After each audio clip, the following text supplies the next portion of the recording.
Before I came to Steps, I was struggling with a need for control. I had a kind of to-do list of things in my head all the time that I needed to complete and tick off. And also that meant that I struggled a bit with perfectionism, which I think took over in my day-to-day life a little bit, where I would become quite emotional or struggle with certain situations and almost just be a bit overwhelmed and not really know what the reason was.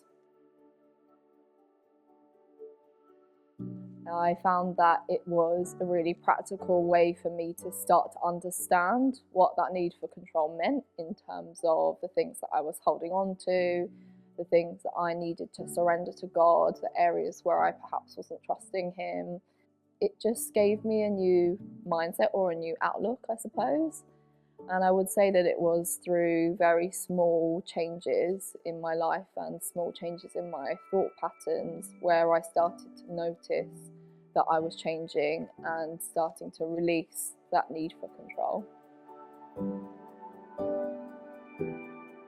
I've learned a lot from Steps in terms of bringing that into my life practically, day to day.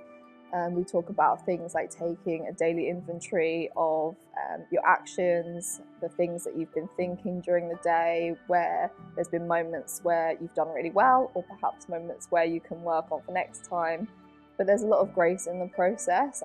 And so you need to find your own tools and things that you can use to maintain that what you kind of learnt on Steps in the journey.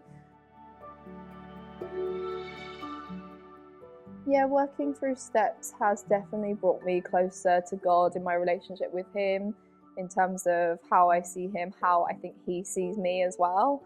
One of the really key things that I've learnt is that God's power is made perfect in my weakness, which I think is such a truth that we often can gloss over as Christians or as believers. But really taking that to heart in terms of actually there are times when things don't go right, or there are times when I make mistakes, but God's power is always perfect and He loves me regardless. And also I think the fact that He will meet me in the middle of the mess or the chaos or whatever the situation is, and I don't have to have everything all together or perfect, but He still loves me in that. And I think that for me has really affirmed and strengthens my relationship with Him.